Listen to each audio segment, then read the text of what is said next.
In this fashion classics, travel to the fall of 2000, when designers took a nostalgic look back. Michael Kors celebrated old-time glamour. Anna Sui reminisced her way through the 1970s. Celebrities packed the house as Vivienne Westwood captured a folkloric past in her Red Label collection.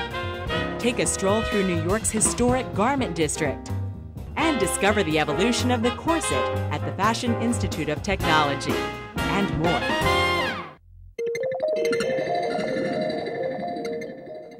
To me, there's sort of the old world glamour of New York that nothing tops it. Backstage, this New York state of mind took form in ladylike hair and refined makeup. She's a very formal looking woman, she's rich, and she's got, again, the outfit for every occasion. The mouth is the thing that really pops. The mouth is really red. It's much more pulled together, much more groomed. Park Avenue panache was revealed in accents of fur, cashmere, and pearls. This collection really is all about dinner at the 21 Club and Radio City Music Hall and the Chrysler Building. I really wanted the homage to really uptown girls. I have to say I adored Michael Kors' show. Incredible, sleek, urban, luxury glamour, but pushed in a sort of 30s Rockefeller Center direction. He's sort of taking a sense of 30s urban movie star glamour and making it very modern. Michael Kors was just going for absolute sophistication from a bygone era. It was just so elegant for something like the 30s or 40s. I almost expected Joan Crawford to appear, as a mirage, like it's a ghost apparition saying, I'm here, with the chinchilla mufflers and the pearls. I think accessories are becoming more and more and more important. It's really fun to put on, some glamorous jewelry. The right accessories can really change a look. You put on a glamorous bracelet and a fabulous scarf with something, and it really does take you from something casual to something that you'd wear out to dinner. It's been a long time since we've shown suits and tailored coats, and I like the whole idea of things that are sort of tailored and shaped, worn with something softer. So you can mix a soft, sexy silk dress with a tailored coat or jacket. I think what he's counting on is that women have made a lot of money on the internet this year because it was an extremely rich collection. I thought it was interesting the way he did a sort of very literal translation of glamour and dressed up elegance, and the fact that that's back is very good for fashion, I think. People are looking for clothes that feel sexy and feminine and glamorous, and it's fun to get dressed up again.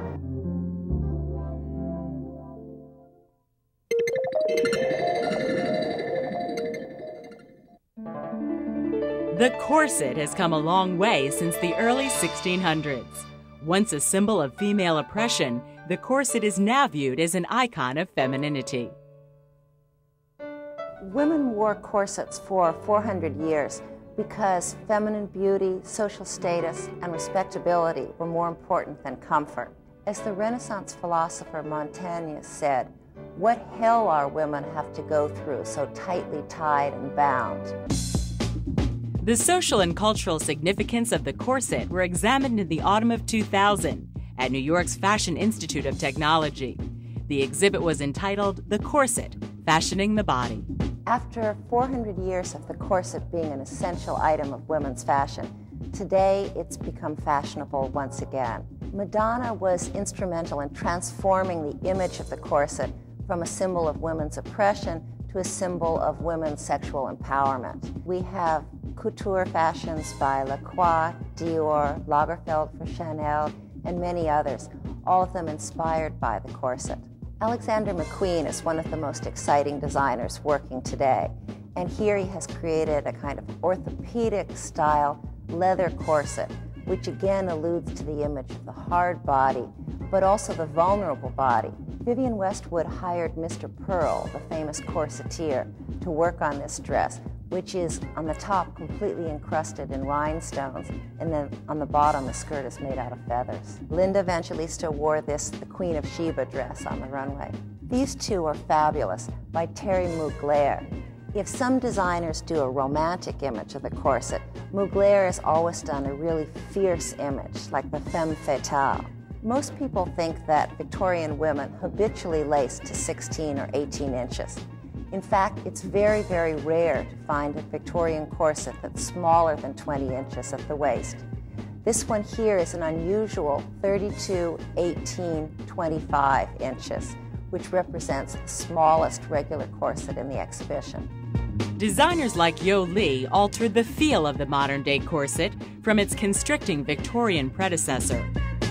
There have been so many innovations in fabric, and that has introduced a whole aspect of comfort, which wasn't there before.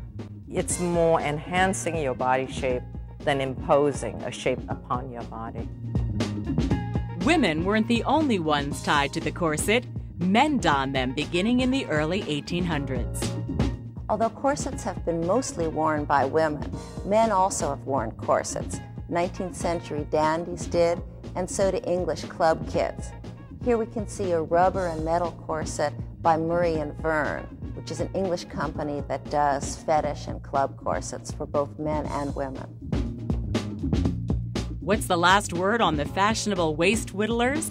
Ideally now you're supposed to already have a perfect body, which you'll not just show off with your corset. The corset's not supposed to be correcting it.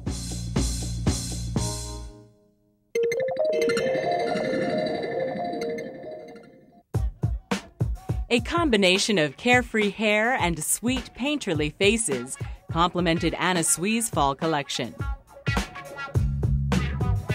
I have a whole inspiration board, so when they come over, that's what they usually look at.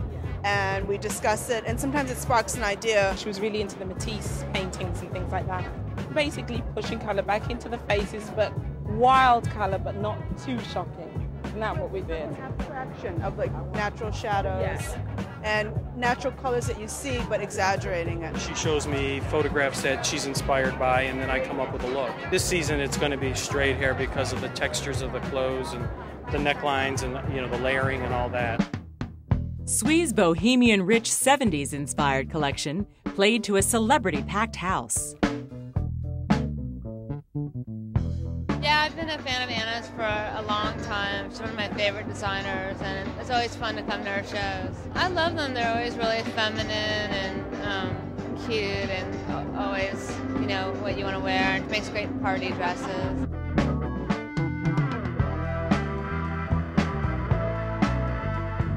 The styling is almost exactly the way I always dressed. I always have a scarf on, I always wear a jacket, I always do layers, a lot of times boots. She has mined the 60s and 70s, and each time she comes up with fresh material.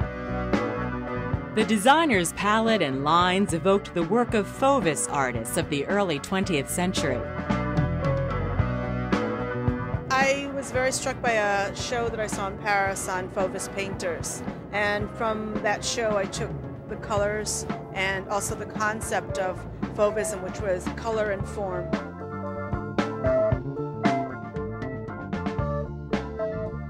I was very fortunate to find so many beautiful fabrics to create the concept with, and to really have this color palette to work in.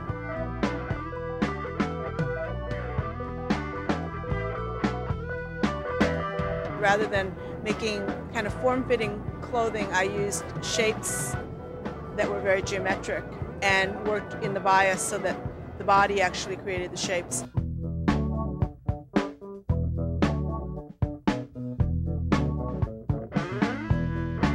You can tell that this is somebody who's really passionate about fashion, and it's very trendy and it's quite young, but it's fun and it's got a lot of spirit and heart. I was just trying to make beautiful outfits.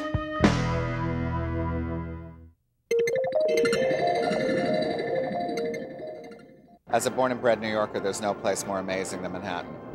Talented designers, eye-catching runway looks, and the best-dressed celebrities all share a common thread, a link to New York City's garment district. New York City being the garment capital of the United States and now of the world in many respects. A lot of inspiration comes from New York. New York's Municipal Art Society celebrated the historic district in a photo exhibition by Columbia University students. Before, the garment district was really the garment district. Things were produced there.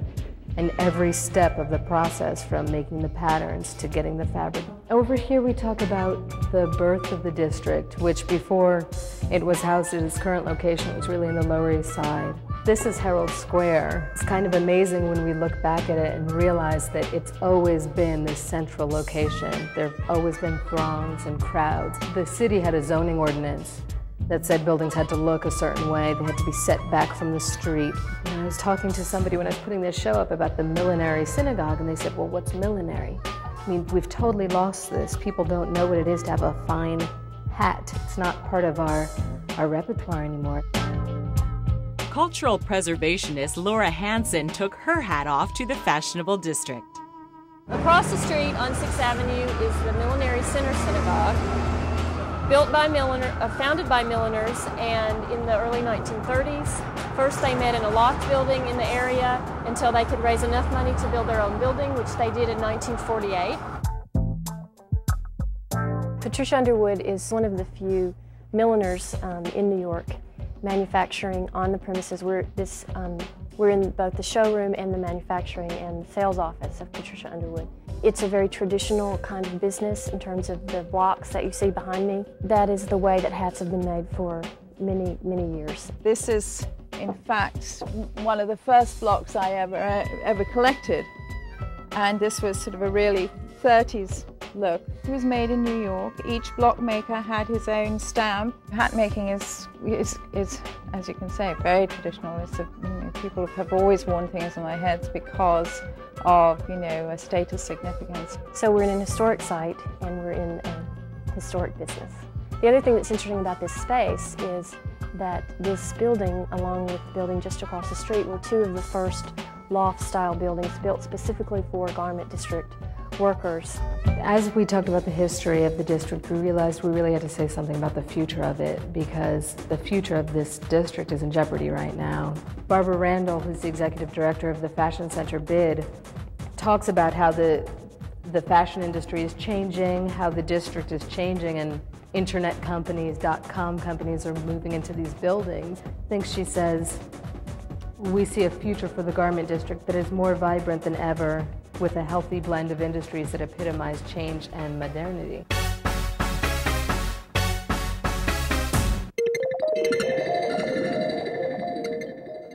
The look will be about elegance, like it's taking detail from the past, bringing them to the future. Katherine Malandrino, the French designer whose styles combined old-world Parisian elegance with city chic, headed into fall with drama. The look for Katherine's show is very sexy, heavy black liner, defined in the eyes, and platinum. Platinum all over. It's more of a clubby kind of effect. We didn't want a lot of color in the makeup because there's so much color in her clothes. The hairstyle is supposed to be like chignon, who was well done, because this woman went, obviously, to a dinner, to a party, she had fun, and this is the after-party chignon. Malandrino struck gold with a quirky melange of prints, full knits, embellished volume, and pastel plush leathers.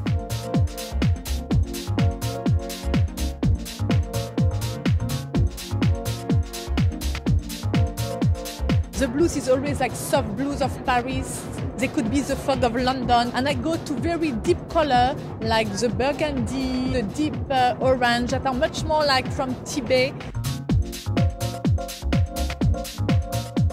I don't mix color, but I really play like shade of green together, shade of burgundy and reds. Then at the end, the look is very strong in color, but in one direction of color. The hat was very important, very classic from the 60s, and come back very modern with a very aerodynamic shape. And the glove, to keep like the end very elegant, to find the movement on the end again. It's a jean, but at the same time you can wear it like a real pant. They have a coated wax on it. Then you have, for this summer, they wear like the gold coated wax. This winter they will be more the copper coated wax. Then the fit is very close to the leg. The coated make it like more sophisticated. being at the same time elegant, mixing the elegancy and the comfort, finding the right balance on it.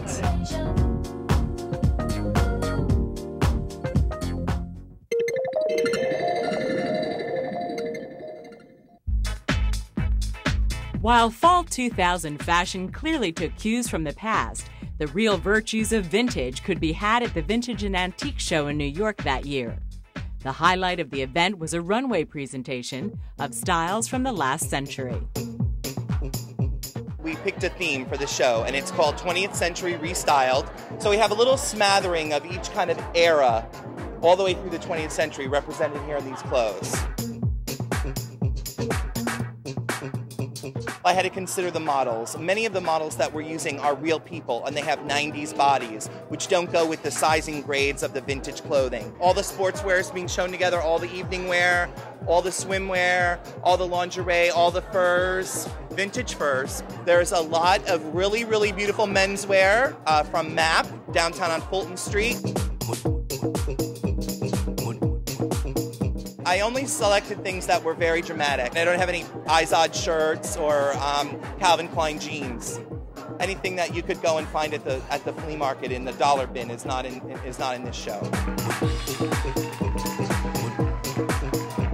Hi, I'm Allison Gordy. You saw me model in the fashion show. I'm here at the Metropolitan Vintage Fashion and Antique Textile Show, and behind me is some of the most beautiful vintage stuff I've ever seen. Let's go take a look. Come on, let's go. I know this is Whiting and Davis. This is like a chainmail? Chainmail halter, and it ties in the back and ties that way, so it looks good on. They made the pocketbooks in the 20s. They're the only one. This is just amazing. They used to have whale boning and all kinds of stuff. Totally handmade. The ribbon's made, constructed from the inside out. When they opened King Tut's tomb, people in the 20s went crazy. And yeah. This is one of the influences that they had. See, people don't realize fashion's influenced by historical events, by movies, by just about anything. Well, I even have Pucci's from the 60s. This is in perfect condition, silk. And Pucci was an artist, and each one of these are different. Ooh, let me see, more. Okay. This is a cotton Pucci, which you don't see very often. And I even have Pucci under things. We have a beautiful little half slip, bra and panties. That's a sari. This is really so beautiful. Nice. Most of them that you see are done in silk. Heavy. It's all metal. These are designer pieces here. Also, this is a Louis Theroux and an Yves Saint Laurent. Very nice. That's a great Alba Capraro suit from the 60s. It's not crocheted, it's like embroidered. This is a Sally Victor, and she just had a retrospective at the Brooklyn Museum. This is the other Sally Victor. That straw there. And the other one is a Schiaparelli. Wow. This one here. Even I've heard of her, yes. This is a Zandra Rose. Now that one I like. It's got beautiful rhinestone work. All her work was done hand-painted. This is a Malcolm Starr? Yeah, he's starting to become, well-known. It's 70s, and each square is done differently. There's rhinestones, there's metal, there's pearls, yeah. Pearls. Now this is Lily Rubin. Ooh. And I have sold several pieces of hers. This happens to be a gorgeous dress. I'll say. I'm going to be coming back. I know I'm going to get everything here. This is my bank account.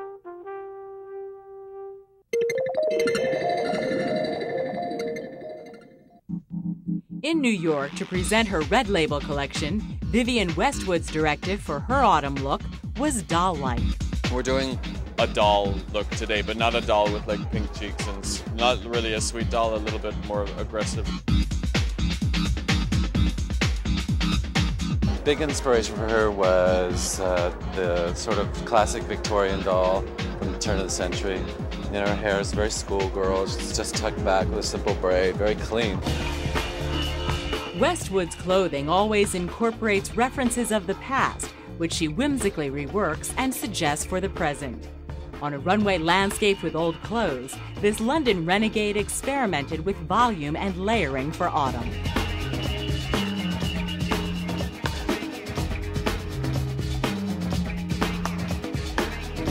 I wanted this rustic, noble feeling, like people came from somewhere that's not been discovered yet. I wanted every silhouette different, like you get in folk costume, you know, where it's from one village to the next, they're wearing totally different things.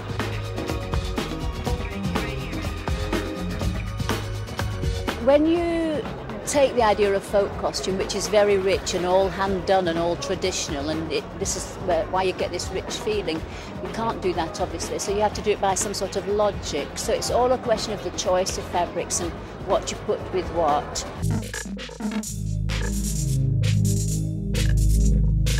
I play with volume a lot. Sometimes it's got three waists, even. It's got something coming from here, and then some volume coming out on the hip, something coming out from here.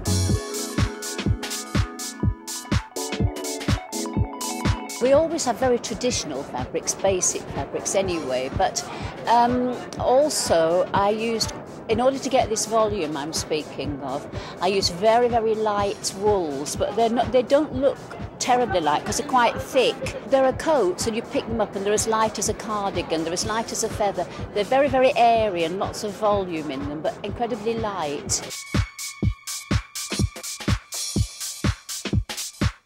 In the end, I sort of made a landscape out of old clothes because I just somehow, for whatever reason, there is no reason, but I just know that it helps the clothes and it helps them feel as if they've sort of on this adventurous march coming from somewhere.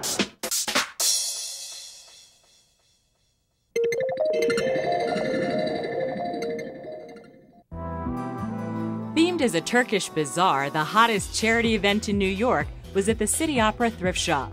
Celebrities joined fashion's elite to support New York City operas and to hold on to a bit of fashion's past.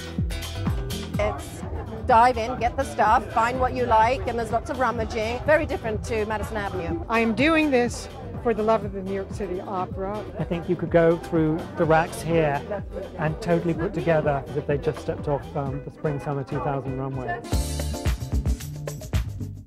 This is good vintage. We're going out to the rodeo.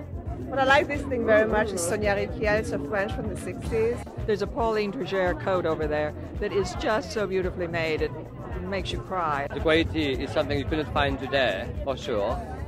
And it's extremely fashionable.